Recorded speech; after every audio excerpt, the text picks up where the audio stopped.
Mi tía se burlaba de mí por querer ser carpintero. Decía que era un trabajo para fracasados. E hizo que mi primo se burlara de mí también. Hoy él me pide que le enseñe. Y ella dice que le arruiné el futuro. No sé exactamente en qué momento mi tía decidió que yo estaba destinado a fracasar, pero si me remonto a los recuerdos más antiguos, casi todos tienen una constante, su risa burlona. Era esa risa seca, medio nasal, como forzada pero lo suficientemente aguda como para clavarse en la autoestima de cualquiera. Yo tenía alrededor de 8 años la primera vez que me escuché decir en voz alta que quería ser carpintero, justo después de que mi maestra nos hiciera escribir en una cartulina lo que queríamos ser de grandes. Los demás dijeron astronauta, médico, actriz de cine, jugador de la NBA, y yo, sin dudarlo, escribí carpintero. Lo hice con una letra feísima, en marcador negro, justo en medio de una hoja naranja que aún guardo en una caja junto a otras cosas que, por alguna razón, me niego a tirar. Fue la misma noche que mi mamá, después de revisar mi tarea, me abrazó más fuerte de lo habitual. No dijo mucho, solo susurró que a mi papá le habría encantado escucharme decir eso. Mi papá murió cuando yo tenía apenas 2 años, así que mis recuerdos de él no son realmente míos. Son más bien una mezcla de relatos de mamá, algunas fotos antiguas y los objetos que dejó atrás, como su caja de herramientas con su nombre grabado a mano. La vieja mesa del comedor que construyó con madera de roble antes de casarse, y un retrato descolorido en el que aparece con el overol puesto. Una escuadra en la oreja y una sonrisa en la cara como si acabara de terminar la obra de su vida. Crecí con la idea de que ser carpintero era algo noble, algo que se podía tocar y que tenía sentido. Mientras otros niños admiraban superhéroes o personajes de televisión, yo me enamoré del olor del aserrín, del sonido de la lija sobre la madera y de la sensación de crear algo desde cero. Para mí, decir que quería ser carpintero no era algo menor, era una forma de continuar lo que él no pudo terminar. Pero eso, claro, no era algo que mi tía pudiera entender jamás. Ella era la hermana menor de mi mamá y, desde que tengo uso de razón, se ha metido en todo como si tuviera autoridad sobre nuestras decisiones. Tenía esa actitud de mujer que se siente moralmente superior por haber ido a la universidad, por hablar con voz pausada, por leer revistas de psicología y tener un tono condescendiente incluso cuando felicitaba a alguien. Trabajaba como administradora en una clínica dental, y le encantaba repetir que todo en la vida se trataba de progresar y no quedarse estancado en oficios del pasado. Cada vez que se enteraba de algo que yo hacía, lo analizaba desde la cima de su pedestal imaginario. Cuando le conté que me gustaban las herramientas y que me había inscrito en un curso de carpintería en la escuela, puso los ojos en blanco y, con esa risita de medio lado, le dijo a mi mamá que sería lindo que también aprendiera a lavar platos por si quería complementar el oficio. Lo peor es que no solo lo decía frente a mí, sino que también se aseguraba de que su hijo, mi primo Mark, lo repitiera. Él y yo teníamos la misma edad, pero éramos opuestos en absolutamente todo. Él jugaba fútbol en la escuela, iba a clases de teatro y le encantaba verse en el espejo. Yo, en cambio, pasaba las tardes en el garaje, desmontando muebles viejos y tratando de replicar lo que veía en YouTube con madera barata y tornillos mal medidos. Nunca nos llevamos mal exactamente, pero él era como una extensión de su madre, solo me toleraba cuando podía burlarse de mí sin que yo me diera cuenta. Como cuando me decía el constructor Bob o me mandaba videos de accidentes de carpinteros con el comentario ojalá no termines así. Mi mamá, que era una mujer increíblemente paciente, intentaba no confrontarla. Me decía que algunas personas simplemente no entendían que hay diferentes formas de salir adelante. Pero yo sí entendía lo que pasaba. Entendía que para mi tía, cualquier cosa que no tuviera un diploma universitario, corbata o un sueldo mensual alto era sinónimo de pobreza y fracaso. Por eso, cada vez que yo mostraba entusiasmo por construir algo, ella encontraba la forma de convertirlo en motivo de burla. Como esa vez que me escuchó decir que quería construir mi propio escritorio con madera reciclada, y se echó a reír diciendo que el reciclaje era una moda de pobres disfrazada de ecología. Mark se rió con ella, claro, y después me dijo que si quería yo podía hacerle su escritorio, pero solo si le ponía ruedas para moverlo cuando él se aburriera de verme trabajar. A pesar de todo eso, yo seguí. No porque me creyera más maduro o más fuerte, sino porque tenía una especie de necedad en el pecho. Sentía que si renunciaba a ese deseo, estaría renunciando a una parte de mi papá. Y no estaba dispuesto a hacerlo. Así que me inscribí en todos los talleres que pude, trabajé en un aserradero los veranos que nadie quería trabajar, aprendí a afilar cuchillas con tutoriales de señores con acento del sur en YouTube y, poco a poco, empecé a dar forma a algo que iba mucho más allá de un simple pasatiempo. Para cuando terminé la escuela, tenía claro que no quería ir a la universidad como Mark, ni sentarme en un escritorio a revisar hojas de cálculo. Quería construir cosas que duraran, cosas que la gente pudiera usar todos los días, cosas que tuvieran historia. El día que anuncié que me habían aceptado en un programa sindical de formación en carpintería, mi tía no se pudo contener. En plena cena familiar, mientras todos felicitaban a Mark por haber sido aceptado en una universidad privada con especialización en marketing, yo mencioné que empezaría con mi aprendizaje en un taller en el centro. Su respuesta fue decir, con tono teatral, que estaba feliz porque la familia tendría quien le repare las sillas cuando se rompan. Y luego levantó su copa de vino, como en burla, diciendo que brindaba por el futuro del empleado mínimo. Nadie la detuvo. Ni siquiera mi mamá, que apretaba los labios con fuerza como si la contención pudiera evitar la rabia. Me tragué el orgullo esa noche. No porque me diera igual, sino porque sabía que algún día iba a devolver cada una de esas palabras. No con insultos, no con gritos, sino con hechos.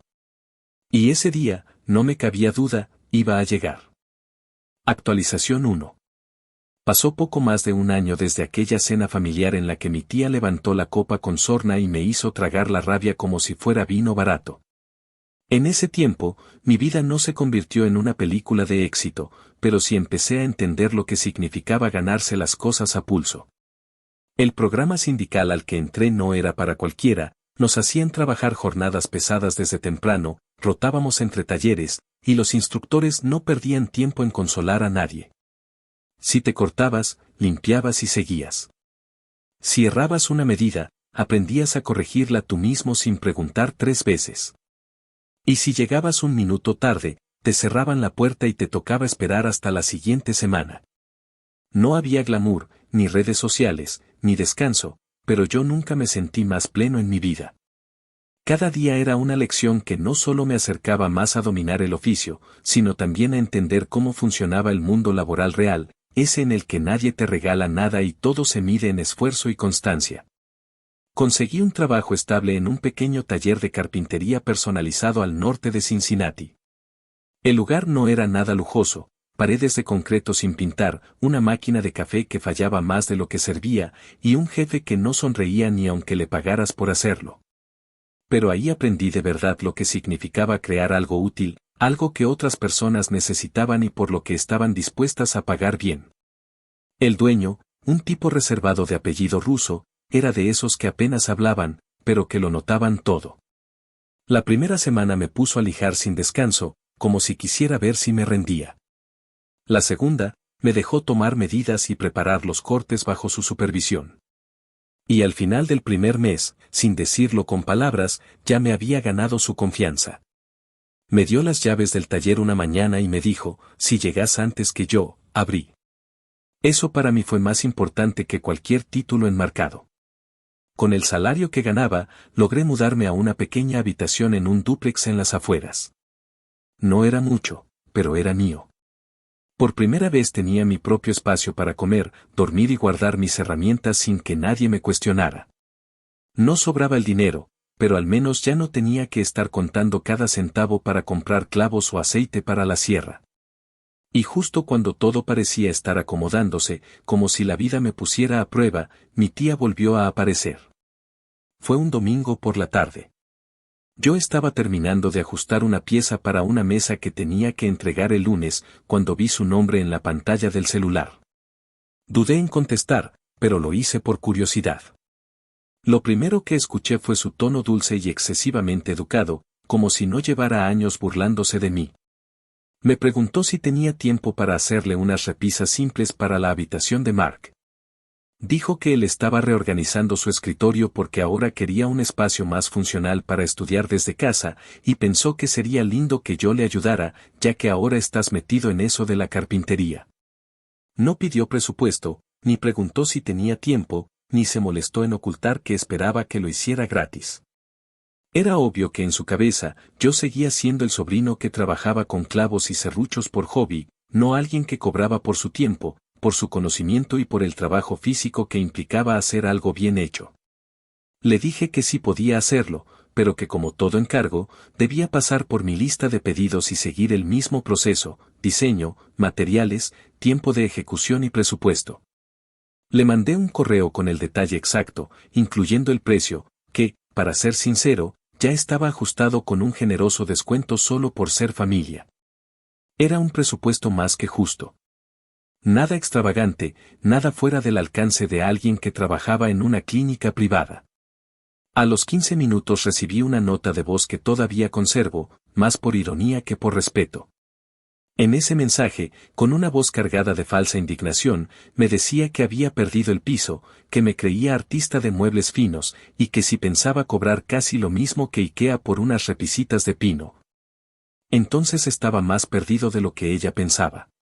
No respondí. Ni siquiera abrí el audio completo la primera vez. Lo que hice fue levantarme, tomar una taza de café y volver a lijar la mesa que tenía enfrente. Ese día, más que molestarme, confirmé que para ella, sin importar cuánto trabajara, cuánto aprendiera o cuánto creciera, yo siempre iba a ser el fracasado con clavos en los bolsillos. Pero lo que ya no sabía era que yo también había cambiado. Que ya no era el adolescente que se quedaba callado o que aguantaba las burlas para no incomodar a mamá. Ahora era un adulto que entendía el valor de su trabajo, que podía mantener su casa con lo que ganaba haciendo lo que amaba, y que no iba a rebajarse para que alguien que nunca construyó nada pudiera seguir sintiéndose superior. Poco después, Mark publicó una historia en Instagram burlándose, otra vez, de mi micronegocio. Subió una foto mía que encontró en mi Facebook, una donde salgo con la camiseta manchada de barniz, sosteniendo una tabla. La acompañó con el texto: mientras unos somos digitales, otros siguen creyendo que lijar es el futuro. Me etiquetó.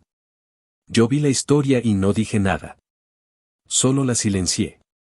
No me interesaba entrar en su jueguito de provocación. En cambio, me concentré en otro encargo que me habían hecho: una mesita de café personalizada con compartimentos ocultos para una pareja mayor que coleccionaba revistas antiguas. La mesa me tomó 2 semanas completas, pero cuando la entregué, ellos no solo me pagaron el doble de lo que yo pedía, sino que también me recomendaron con 5 vecinos del barrio. A la semana siguiente, tenía más pedidos de los que podía aceptar. Y ahí fue cuando lo entendí con toda claridad: mientras ellos seguían dedicando energía a burlarse, yo estaba construyendo algo real. Mientras ellos compartían chistes sobre mi ropa sucia o mis herramientas, yo estaba llenando mi agenda de clientes que valoraban lo que hacía. Por primera vez en mi vida adulta, no sentí la necesidad de explicar nada, ni de justificarme, ni de pedir respeto. Porque no lo necesitaba. La mejor forma de callarles la boca era seguir haciendo lo que hacía. Con más ganas. Con más madera. Con más propósito. Y así lo hice. Actualización 2. Pasaron 3 años desde que colgué aquel presupuesto sin respuesta y dejé de prestar atención a lo que mi tía opinara de mi oficio. En ese tiempo, mientras ella y Mark seguían midiendo el éxito en diplomas colgados en la pared y autos financiados a 5 años, yo fui haciendo algo mucho más lento pero también más firme: construí desde abajo un negocio que, aunque nació con lo justo, creció con una convicción que no se aprende en ninguna universidad.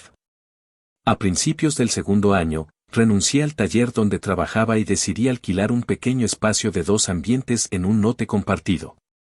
No tenía ni logo, ni empleados, ni siquiera un portón decente.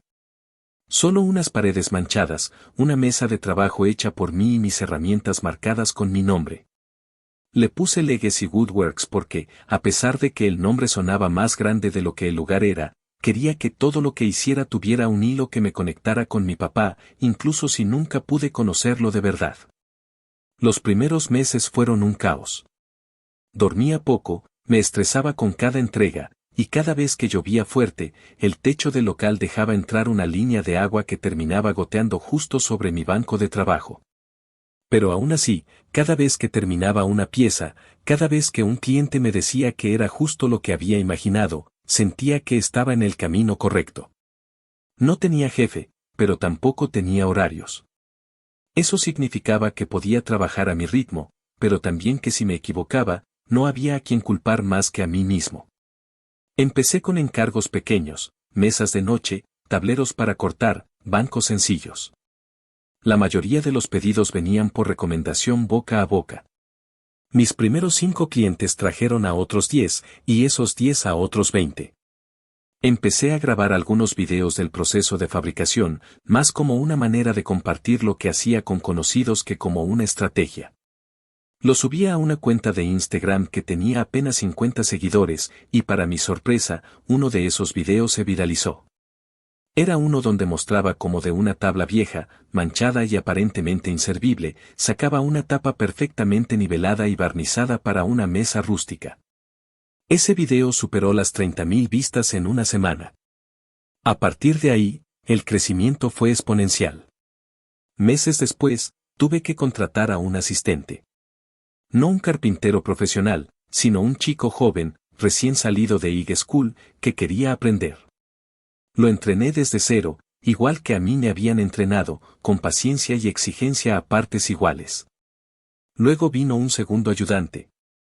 Después, un contrato con una pequeña tienda de decoración local que quería muebles personalizados. Cuando me di cuenta, ya tenía lista de espera de 3 meses y más trabajo del que podía manejar solo. Mi mamá venía de vez en cuando al taller, se sentaba con un café en la mano y miraba todo como si no pudiera creer lo que estaba viendo. Una vez, mientras revisaba los catálogos de acabados que yo había armado, me dijo que papá estaría orgulloso. No era mucho más que una frase sencilla, pero para mí fue el equivalente a haber recibido una medalla. En cambio, del lado de mi tía, las cosas empezaron a torcerse. Mark se había graduado en mercadeo, sí, pero sin empleo fijo. Había tenido un par de trabajos en agencias pequeñas, pero siempre terminaba renunciando porque no lo valoraban o porque le tocaban cuentas que no merecían su talento. En redes sociales seguía manteniendo la fachada de tipo exitoso, siempre subiendo fotos en cafés hipsters, con la laptop abierta y frases de autoayuda sobre vivir del propósito. Pero la realidad era otra. Mi mamá, que todavía hablaba con su hermana de vez en cuando, me contó que Mark había vuelto a vivir con ella porque no podía pagar su apartamento, que el carro que tanto mostraba era prestado y que había intentado, sin éxito, lanzar una tienda de ropa online que se vino abajo en menos de 6 meses. Yo no dije nada. Preferí seguir con lo mío, porque a esas alturas ya había aprendido que el silencio sostenido vale mucho más que cualquier discusión. Hasta que una mañana, mientras terminaba de encajar un set de sillas para un cliente que quería su comedor renovado antes de Navidad, escuché que alguien golpeaba la puerta del taller con fuerza. Era mi tía. No venía como cliente, ni como familiar, venía como alguien desesperado. La voz ya no tenía esa seguridad prepotente de siempre. Hablaba rápido, como quien sabe que está pidiendo algo que va en contra de todo lo que antes sostuvo. Me dijo, literalmente, que Mark estaba pasando por un momento complicado y que pensaba que tal vez podría darle una oportunidad en mi taller. Dijo que a pesar de que él tenía estudios más orientados al mundo digital, le vendría bien aprender algo práctico, que quizás le haría bien ensuciarse un poco las manos y reconectar con lo esencial. La ironía era tan evidente que me costó no reírme. Durante años me repitieron que mi oficio era para fracasados, para los que no tenían otra opción, y ahora venían a pedirme que le enseñara a Mark lo que antes tanto despreciaron. No me dejé llevar por el rencor, pero tampoco fingí que no recordaba. Le dije que podía ofrecerle un puesto de asistente, uno de los más básicos. Que si Mark estaba dispuesto a comenzar desde cero, limpiando el área, preparando materiales y aprendiendo con disciplina, entonces tenía las puertas abiertas. Le dejé claro que no había trato preferencial, que aquí se trataba de respeto por el oficio y por los demás. Mi tía sintió, aunque con cara de no estar del todo conforme. Me agradeció y se fue diciendo que esperaba que esto ayudara a enderezar el camino de su hijo. Mark empezó una semana después. Llegó vestido como si fuera a una entrevista de oficina, pantalón beige, zapatos brillantes y una camisa que claramente no estaba hecha para ensuciarse.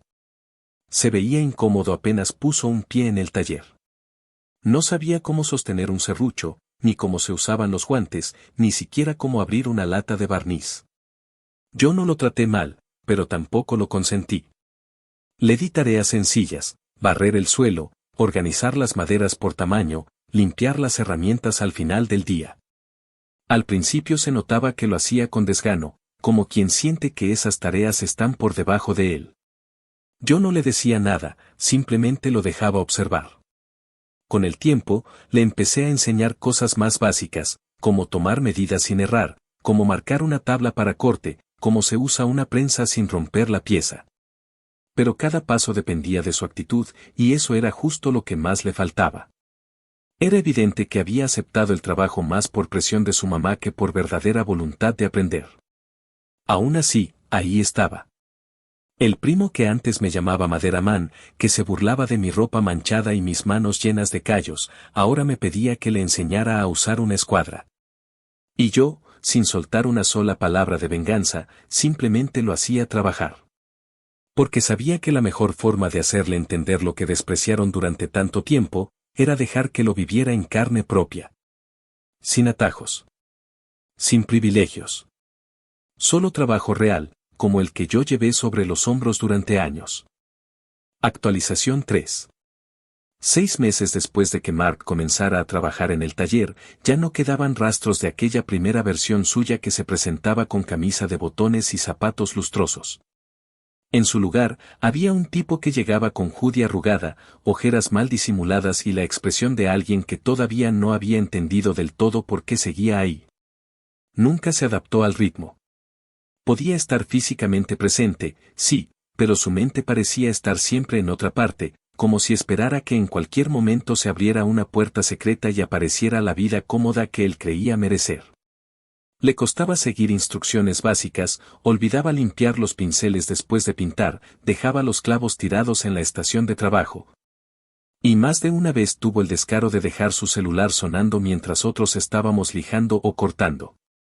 A los pocos días de su llegada le dejé claro que ese comportamiento no era aceptable, que en el taller todos teníamos responsabilidades, sin importar si uno era el aprendiz o el jefe. Él asentía con la cabeza, pero en su mirada había una mezcla de aburrimiento, fastidio y, sobre todo, esa soberbia pasiva que tienen las personas que creen estar por encima del lugar donde están parados. Lo intenté. De verdad lo intenté.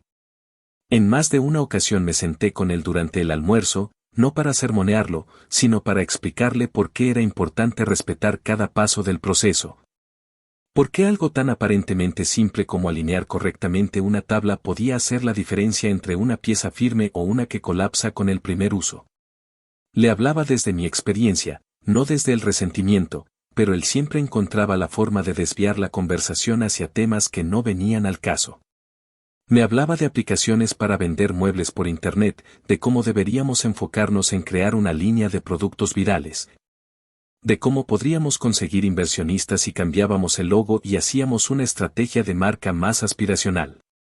Según él, ese era el futuro, más pantallas, menos martillos. Yo le respondía que no me interesaba construir likes, que mi prioridad era entregar piezas que duraran, que fueran funcionales, que hablaran por sí solas sin necesidad de campañas. Una tarde, mientras terminábamos una consola flotante para un cliente que nos había encargado algo que combinara madera reciclada con detalles modernos, Mark tiró al suelo una de las piezas recién lijadas. La dejó caer sin querer, según dijo, mientras respondía un mensaje en su celular. No solo astilló un borde que ya estaba listo para el ensamblaje, sino que además lo pateó por accidente al intentar levantarlo rápido, dejando una marca profunda que arruinó por completo el acabado. En vez de disculparse, se rió con nerviosismo y dijo que no entendía cómo la gente todavía pagaba tanto por muebles que podían conseguirse en Target por la mitad. Esa fue la gota que colmó el vaso. Lo llevé a un lado y le hablé con toda la calma que pude juntar. Le dije que esto no era un pasatiempo ni un centro de reinserción para adultos mimados. que si no era capaz de respetar el trabajo, ni a los clientes, ni al equipo, entonces simplemente no podía seguir ahí. No levanté la voz, no lo insulté, ni lo humillé. Solo le dejé claro que esa era su última advertencia. Pero las cosas no cambiaron. Las faltas comenzaron a volverse más frecuentes. Algunos días no llegaba y mandaba mensajes crípticos como me duele la espalda, creo que dormí mal, o hoy me siento mal, pero estoy meditando sobre la vida y quiero aprovecharlo. Otras veces aparecía sin herramientas, como si pensara que los demás le iban a prestar lo suyo. Cuando le tocaba limpiar el serrín al final del día, lo hacía a medias, dejando zonas sucias, herramientas sin organizar. Y siempre con la excusa de que tenía algo urgente que atender o tenía que adelantar una entrega para su proyecto personal. Un día incluso me pidió que lo dejara administrar las redes sociales del taller, que porque él sabía cómo hacer crecer un negocio. Según él, yo necesitaba actualizarme y dejar de hacer las cosas a la antigua. Le respondí sin rodeos que este taller no necesitaba más exposición, sino más disciplina, y que si no entendía eso, entonces no tenía cabida en un espacio donde cada detalle importa. Lo despedí el viernes siguiente. No fue una decisión impulsiva, ni una explosión de rabia. Fue algo que venía masticando desde hacía semanas. Le pedí que se quedara al final de la jornada y, cuando ya no quedaban clientes ni ayudantes en el lugar, le dije que no podíamos seguir trabajando juntos. No hubo insultos, no hubo reproches. Solo una explicación clara, que su presencia estaba entorpeciendo el ritmo del equipo, que su actitud no se alineaba con los valores del taller, y que, aunque seguía siendo mi primo, eso no lo eximía de responsabilidad. Por supuesto, él no lo tomó bien. Me miró como si le hubiera clavado un cuchillo por la espalda. Dijo que lo estaba humillando, que solo quería aprender, que yo nunca lo valoré porque estaba cegado por mis complejos de infancia. En sus palabras se notaba más ego herido que verdadera decepción. Se fue sin despedirse, dando un portazo como si eso fuera a dejar alguna huella. Al día siguiente, mi tía apareció furiosa en el taller. Ni siquiera esperó a que abriera la puerta completamente. Entró sin pedir permiso, con esa mirada de juicio que también conocía, y empezó a gritar sin filtro. Me acusó de ser un resentido, de haber arruinado la última oportunidad que tenía su hijo de encontrar un camino, de estar obsesionado con el pasado y de vivir con una sed de venganza disfrazada de profesionalismo. Dijo que me había convertido en un dictador con martillo, que el poder se me había subido a la cabeza, y que mi papá, sí, tuvo el descaro de mencionarlo, estaría avergonzado de verme actuar así con su propio sobrino. Las palabras me golpearon como una piedra fría. No por lo que decían, sino por cómo las decía. Porque ni siquiera en su ira podía asumir que todo lo que estaba pasando era consecuencia directa de la educación permisiva y arrogante con la que crió a su hijo. Uno de mis empleados, al ver la situación, cerró la puerta principal para que no se hiciera más escándalo afuera. Otro me preguntó si quería que llamara a alguien, pero le dije que no hacía falta. De algún modo, había estado esperando ese momento desde hacía años. No por morbo ni revancha vacía, sino porque era la confirmación de que ya no había marcha atrás. Le respondí con tranquilidad, casi en susurros. Le dije que su hijo no fue despedido por ser su hijo, sino por no saber trabajar. Que el respeto se gana, no se exige por parentesco. Que yo no era el mismo niño al que ella ridiculizaba en las cenas y que no tenía por qué aguantar ataques de nadie, mucho menos de alguien que nunca valoró el trabajo que hago. Le pedí que se fuera. Y cuando finalmente cruzó la puerta, supe que algo se había roto para siempre. Y no me dolió. Me liberó. Curiosamente, el video de la cámara de seguridad del taller captó parte de la discusión.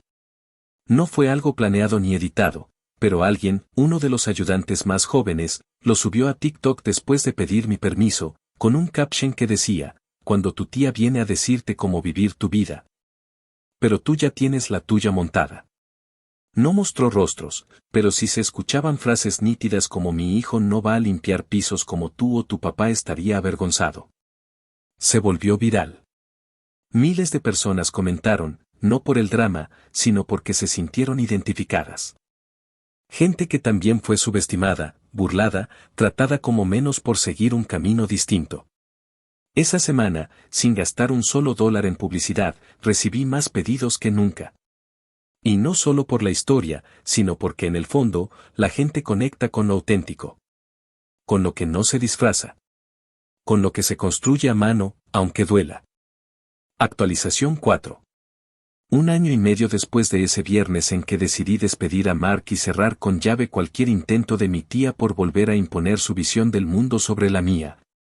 Todo lo que había estado sembrando empezó finalmente a consolidarse con una fuerza que ni yo mismo había imaginado.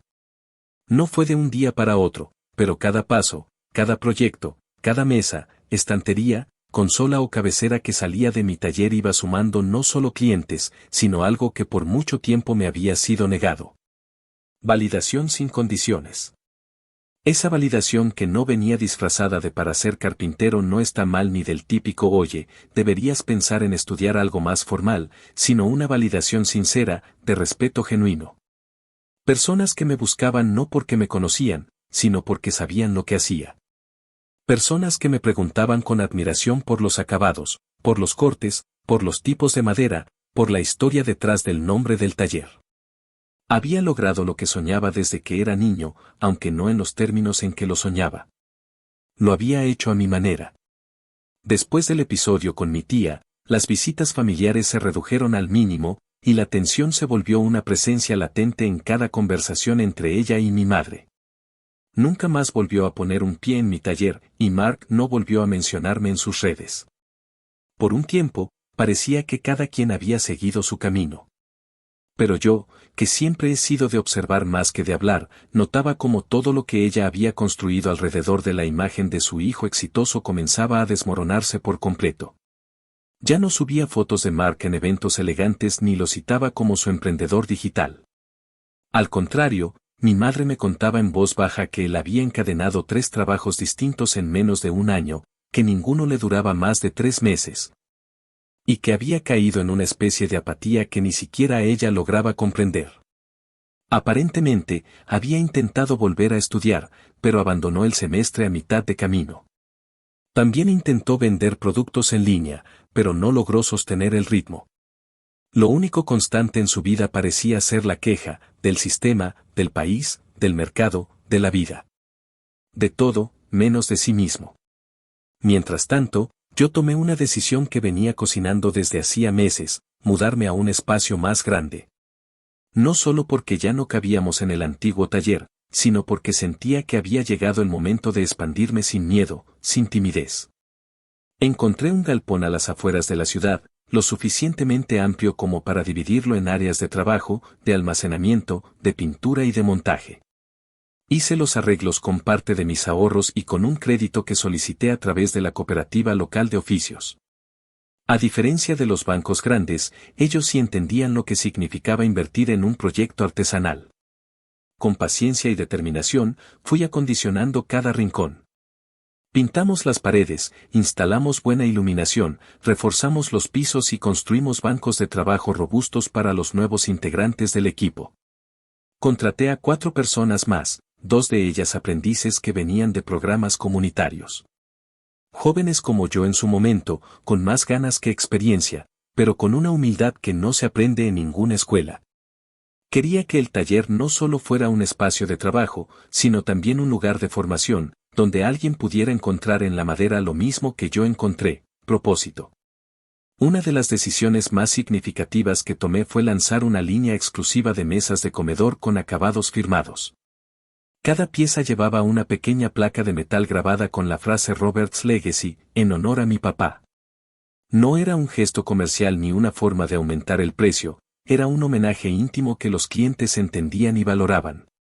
Varias familias, al enterarse de la historia detrás de esa firma, me pedían que les contara más, que les mostrara fotos de los diseños o incluso que les permitiera grabar sus propios nombres en la parte inferior, como forma de anclar los recuerdos familiares a un objeto hecho con intención.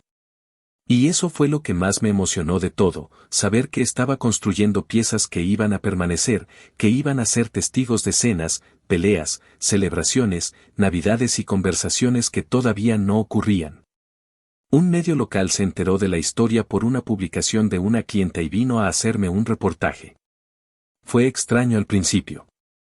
Me costó salir frente a cámara, contar mi historia sin que se notara el nudo que todavía me aprieta el pecho cuando hablo de mi papá, pero lo hice. Hablé de la importancia de los oficios, del valor del trabajo manual, del orgullo que siento por cada uno de mis ayudantes, y sí, también hablé, aunque sin nombres, de los obstáculos familiares que enfrenté. El artículo se tituló Del taller del abuelo a las casas de diseñadores y se viralizó mucho más de lo que esperaba. A los pocos días, recibí correos de todo el país. Algunos eran de personas que querían comprar muebles, otros de jóvenes que querían aprender, y varios, más de los que imaginé, eran de personas que también habían sido ridiculizadas por seguir un camino distinto. Me agradecían por poner en palabras lo que muchos no se atrevían a decir en voz alta, que el éxito no tiene una sola forma, y que no hay nada de malo en ganarse la vida con las manos. Fue entonces cuando mi madre me contó que mi tía estaba atravesando un momento complicado.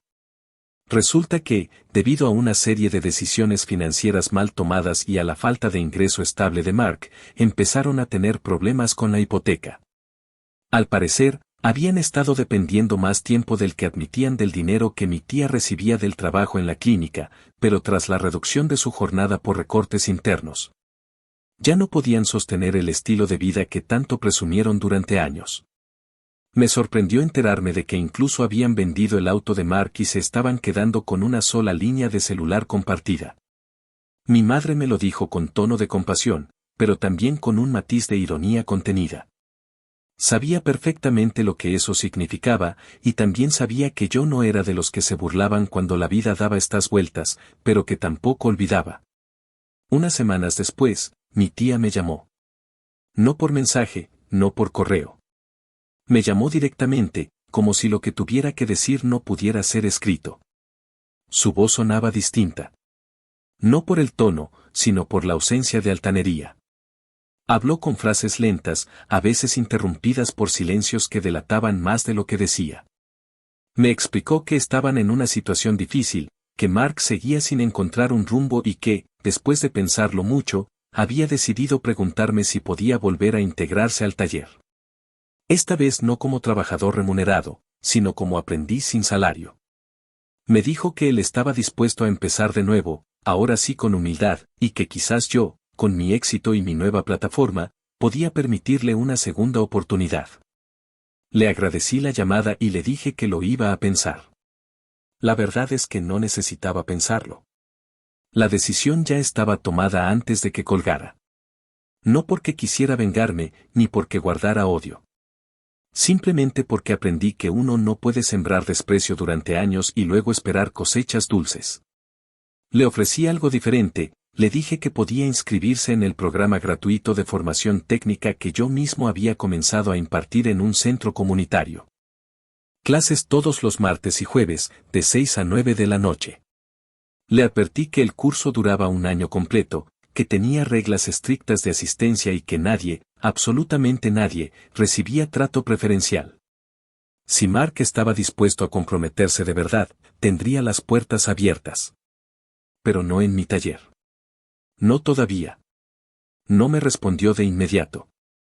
3 días después, mi tía mandó un mensaje diciendo que le parecía una burla, que yo estaba castigando a Mark por heridas pasadas y que al final no era tan diferente de lo que ella siempre pensó. Alguien resentido que solo podía sentirse importante cuando estaba por encima de los demás. No respondí. No porque no tuviera nada que decir, sino porque por fin entendí que hay respuestas que no merecen explicaciones. Y esa fue quizás la victoria más grande de todas. Actualización final. Pasaron varios años desde aquella última conversación con mi tía, la misma que terminó con su voz repleta de reproches y palabras que, en lugar de despertar culpa, me confirmaron que había tomado la decisión correcta. Durante ese tiempo, el taller creció hasta convertirse en algo que, siendo honesto, jamás imaginé alcanzar cuando empecé lijando pedazos de pino en un rincón húmedo con el sueño ingenuo de parecerme a un padre al que apenas conocí. Legacy Woodworks dejó de ser solo una idea con nombre bonito y se convirtió en un espacio real, con peso, con identidad propia. Había desarrollado una reputación sólida, no solo como carpintería sino como punto de formación, como refugio para personas jóvenes que, como yo en su momento, necesitaban que alguien creyera en ella sin exigir un currículo perfecto ni un historial académico pulido. Uno de los proyectos más importantes de ese último año fue la creación de un fondo de becas para aprendices. No se trataba de grandes sumas ni de un programa mediático. Era simple, funcional, diseñado para cubrir el costo de herramientas básicas, materiales iniciales y transporte para 2 jóvenes por año. Lo bauticé Beca Robert H., en memoria de mi papá, y lancé la iniciativa con una pequeña ceremonia en el galpón principal, rodeado de antiguos clientes, vecinos del barrio, algunos miembros del sindicato que me formó y, sobre todo, los chicos y chicas que habían pasado por mis clases nocturnas o habían encontrado en el taller algo más que un salario, un propósito. Durante esa inauguración, cuando estaba por cerrar con unas palabras breves de agradecimiento, vi desde lejos 2 figuras que no esperaba encontrar ahí. Eran mi tía y Mark, parados en la acera, sin cruzar la puerta, como si la frontera entre lo que se les fue negado y lo que siempre despreciaron aún estuviera muy clara. Mark estaba más delgado, con la barba descuidada y una carpeta en la mano. No se atrevieron a entrar, pero su presencia lo decía todo. Mi madre, que también estaba presente, los vio y apenas me miró de reojo, como esperando que yo hiciera algo. No lo hice. Terminé el discurso, entregué las herramientas a los 2 nuevos becarios, compartí un café con los presentes y me dediqué a responder preguntas sobre el taller, la formación y los nuevos proyectos. Mientras hablaba con uno de los representantes del programa técnico del distrito, vi por el reflejo del vidrio que Mark había dado un paso hacia el local, como si finalmente fuera a cruzar la puerta. Pero se detuvo. Bajó la mirada, guardó la carpeta en la mochila y volvió sobre sus pasos junto a su madre, que no dijo nada. Nadie más pareció notar esa escena, pero para mí fue la confirmación definitiva de que había cerrado el ciclo. No con venganza ruidosa, ni con revancha pública. Sino con trabajo. Con silencio. Con constancia. Años atrás, si me hubieran preguntado cómo imaginaba que se vería la justicia, habría dicho que se parecía a una escena de humillación, a una disculpa pública, a ver a quienes me subestimaron tragarse sus palabras. Pero ahora entendía que la verdadera justicia era verlos enfrentarse a las consecuencias de lo que habían sembrado, no por mi culpa, sino por sus propias decisiones. Mi tía siempre creyó que tenía la razón, que su visión del éxito era la única válida, y que quienes no encajábamos en ella estábamos destinados a mendigar favores o vivir resentidos. Pero el tiempo le mostró otra cosa. Le mostró que su hijo, criado en la creencia de que merecía más solo por tener estudios, nunca aprendió a esforzarse, a caer y levantarse, a respetar las bases de un oficio, de un equipo, de una rutina. Y le mostró que yo, el sobrino al que tanto menospreció, el maderero sin futuro, había creado algo que ni ella ni Mark sabían construir, respeto genuino.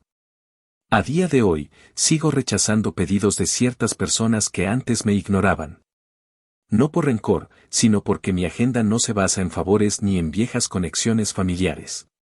Sigo enseñando en el centro comunitario cada martes y jueves, incluso cuando estoy cansado, incluso cuando tengo entregas acumuladas, porque sé lo que significa tener a alguien al otro lado que no te juzgue por cómo llegaste, sino por lo que estás dispuesto a aprender. Mi equipo ahora está formado por 8 personas. 4 son egresados del mismo programa de formación técnica. 2 de ellos ya tienen proyectos personales en marcha y están a punto de abrir sus propios talleres. Nada me llena más de orgullo que eso. Mi madre, por su parte, ya no intenta mediar entre su hermana y yo. Hace tiempo entendió que hay heridas que no se curan con palabras ni con cenas familiares. A veces me pregunta si me gustaría que Mark lo intentara de nuevo, si me sentiría mejor sabiendo que al final aprendió algo. Y yo le digo que eso ya no depende de mí. Que todos tenemos derecho a una segunda oportunidad, pero nadie tiene la obligación de entregarla. Que si Mark quiere, el programa comunitario sigue ahí, igual que antes, con sus mismas reglas, con su misma exigencia. Que el taller está abierto, pero no para atajos. Porque si hay algo que aprendí en estos años es que la madera, como la vida, tiene su forma de doblarse. Si la fuerzas, se quiebra. Pero si la conoces, si la entiendes, si te tomas el tiempo de trabajarla con paciencia y respeto, entonces podés crear algo que dure toda la vida. Mi tía sigue diciendo que le arruiné el futuro a su hijo. Lo ha dicho en voz baja, a puertas cerradas, en conversaciones donde cree que nadie le lleva la contraria. Pero no fue así. Yo no le arruiné nada. Solo le devolví, sin escándalo, lo mismo que él y ella me dieron durante años, indiferencia. La diferencia es que yo supe qué hacer con eso. Y ellos, no. Esa es la verdadera venganza. La que no necesita explicarse. La que se construye, pieza por pieza, hasta que ya no duele, porque se volvió parte de la estructura.